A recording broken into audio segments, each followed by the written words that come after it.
नमस्कार, सत्यहिंदी.com में आपका स्वागत है। एक नजर अब तक की सुर्खियों पर। पीएम नरेंद्र मोदी ने आज बलरामपुर में 9,800 करोड़ रुपए की लागत से बनने वाले सरयू नहर परियोजना का उद्घाटन किया। इस दौरान उन्होंने समाजवादी पार्टी और अखिलेश यादव का नाम लिए बिना कहा कि जब मैं दिल्ली से चला, मैं इंतजार कर ही रहा हूं कि कब कोई सामने आकर कहेगा कि हमने इस परियोजना का शिलान्यास तो पहले ही कर दिया था। उन्होंने अखिलेश यादव पर तीखा हमला करते हुए कहा कि कुछ लोगों को ऐसा दावा करने की आदत है, वे कह सकते हैं कि उन्होंने जवानी में ही इस परियोजना का फीता काट दिया था।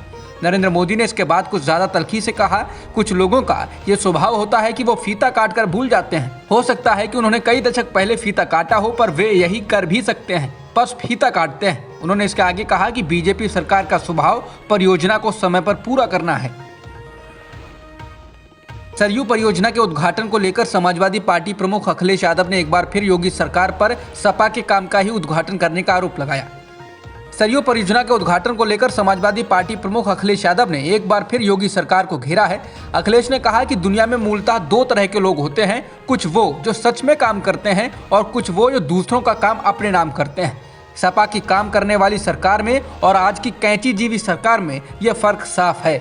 इसीलिए 22 के चुनाव में भाजपा पूरी तरह होने वाली साफ है। उन्होंने कहा, सपा के समय 3/4 बन चुकी सरयू राष्ट्रीय परियोजना के शेष बचे काम को पूरा करने में उत्तर प्रदेश भाजपा सरकार ने 5 साल लगा दिए। 22 में फिर सपा का नया युग आएगा, विकास की नहरों से प्रदेश लहलहाएगा। तमिलनाडु के कुन्नूर में हुए हेलीकॉप्टर हादसे में सीडीएस जनरल बिपिन रावत, उनकी पत्नी और बाकी अफसरों की मौत को लेकर बीजेपी के वरिष्ठ नेता और राज्यसभा सांसद डॉक्टर सुब्रमण्यन स्वामी ने सवाल उठाए। उन्होंने सुप्रीम कोर्ट के सिटिंग जज से उच्च स्तरीय जांच की मांग की। सुब्रमण्यन स्वामी ने कहा कि हेलीकॉप्टर हादसे में सीडीएस बिपिन रावत के निधन ने सभी लोगों को हैरान कर दिया है। उन्होंने कहा कि वो बेहद बेबाक अधिकारी और स्वस्थ व्यक्ति थे, जिन्हें बहुत से लोग पसंद नहीं करते होंगे। उन्होंने कहा कि इतने हाई रेटेड एयरक्राफ्ट का इस तरह दुर्घटनाग्रस्त होना निष्पक्ष जांच की मांग करता है। इतने शीर्ष अधिकारी का रूस से खरीदे गए हेलीकॉप्टर में मौत अपने आप में अनूठी घटना है। मलयाली फिल्में बनाने वाले अली अकबर ने कहा कि उन्होंने और उनकी पत्नी ने इस्लाम को त्याग दिया है। अकबर का कहना है कि उन्होंने ये फैसला इसलिए लिया क्योंकि हेलीकॉप्टर हादसे में मारे गए सीडीएस रावत की मौत को लेकर कुछ लोगों ने सोशल मीडिया पर स्माइली से रिएक्शन दिया था। अकबर और उनकी पत्नी ने हिंदू धर्म अपना लिया है। सोशल मीडिया पर जारी एक वीडियो में अली अकबर ने कहा कि वे जन्म से मिले एक पहनावे को उतार रहे हैं। आज से वे मुसलमान नहीं हैं, बल्कि एक भारतीय हैं।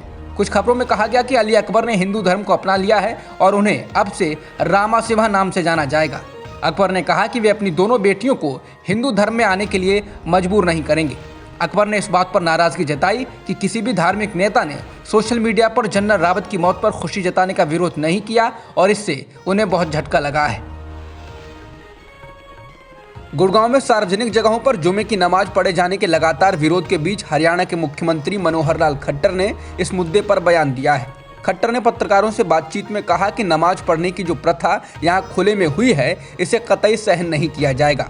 हालांकि उन्होंने ये भी कहा कि इस मामले में बैठकर शांतिपूर्वक हल निकाला जाएगा। हिंदू संगठन बीते कई हफ्तों से गुड़गांव में सार्वजनिक जगहों पर जुमे की नमाज पढ़े जाने का विरोध कर रहे हैं।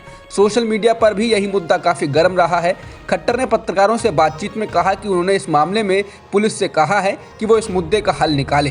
उन्होंने मुस्लिमों को ये भी सलाह दी कि वो अपने घर में नमाज पढ़ें। पश्चिम बंगाल की मुख्यमंत्री ममता बनर्जी को नेपाल जाने की इजाजत नहीं मिली है। विदेश मंत्रालय ने उन्हें इसकी इजाजत नहीं दी। इस वजह से ममता को अपना दौरा रद्द करना पड़ा है। ममता को 10 दिसंबर से शुरू होने वाले एक कार्यक्रम में शामिल होने के लिए नेपाल जाना था। नेपाल के प्रमुख राजनीतिक दल नेपाली कांग्रेस ने उन्हें इस कार्यक्रम में शामिल होने के लिए न्योता भेजा था। ये कार्यक्रम 12 दिसंबर तक होना था। विदेश मंत्रालय के इस फैसले पर टीएमसी ने तीखी प्रतिक्रिया दी। टीएमसी ने कहा कि यह बदले की राजनीति है। टीएमसी ने कहा कि देश की राजनीति में प्रमुख विपक्षी चेहरा होने के बाद भी ममता बनर्जी को एक कार्यक्रम में भाग लेने की इजाजत नहीं दी गई। टीएमसी के नेता तापस राय ने कहा कि इससे पता चलता है कि बीजेपी चुनाव में हार के बाद बदला ले रही है और वो ममता बनर्जी की लोकप्रियता से जलती है। महाराष्ट्र में ओमिक्रॉन वेरिएंट के बढ़ते हुए मामलों को देखते हुए मुंबई पुलिस ने अगले 2 दिनों तक मुंबई शहर में धारा 144 लागू कर दी है। मुंबई शहर सहित पिंपरी चिंचवड़ में ओमिक्रॉन वेरिएंट के बढ़ते खतरे को देखते हुए मुंबई पुलिस ने यह फैसला किया है। मुंबई पुलिस ने एडवाइजरी जारी करते हुए शहर में अगले 2 दिनों यानी शनिवार और रविवार को किसी भी तरह की राजनीतिक रैलियों और प्रदर्शन पर रोक लगा दी है। महाराष्ट्र में शुक्रवार को कोरोना के ओमिक्रॉन वेरिएंट के 7 नए मामले सामने आए हैं। अब तक राज्य में ओमिक्रॉन के कुल 17 केस मिल चुके हैं। दिल्ली में कोरोना के नए वेरिएंट ओमिक्रॉन का दूसरा मामला सामने आ चुका है। जिम्बाब्वे से आए इस यात्री की genome sequencing report Omicron positive आई है। बताया जा रहा है कि शख्स की ट्रैवल हिस्ट्री में साउथ अफ्रीका भी शामिल है, जिसके साथ ही देश में कोरोना के नए वेरिएंट से अब 33 लोग संक्रमित हो चुके हैं। देश में कुल संक्रमितों में से एक 3 साल का बच्चा भी है। ओमिक्रॉन के बढ़ते मामलों के बीच मास्क का इस्तेमाल कम किए जाने और सुरक्षा उपायों में ढील दिए जाने को लेकर स्वास्थ्य मंत्रालय ने चेताया है। कृषि कानूनों को रद्द करने सहित कुछ और मांगों को लेकर 1 साल से ज्यादा वक्त से धरने पर बैठे किसानों ने आज से घर वापसी शुरू कर दी है। इस बीच सिंघू, टिकरी और गाजीपुर बॉर्डर पर किसानों ने अपने टेंटों और तंबुओं को उखाड़ना शुरू कर दिया और माना जा रहा है कि अगले कुछ दिनों में इन बॉर्डर्स पर यातायात पूरी तरह सामान्य हो जाएगा। इससे पहले किसानों ने तमाम बॉर्डर्स पर अपनी जीत का जश्न मनाया।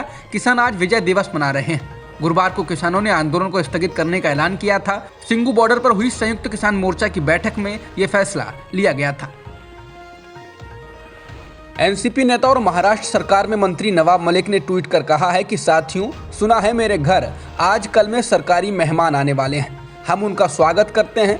उन्होंने कहा कि डरना मतलब रोज रोज मरना, हमें डरना नहीं लड़ना है। गांधी लड़े थे गोरों से, हम लड़ेंगे चोरों से। बता दें, इससे पहले नवाब मलिक ये आरोप लगा चुके हैं कि कुछ केंद्रीय एजेंसियां उनके खिलाफ झूठे केस लगाना चाह रही हैं।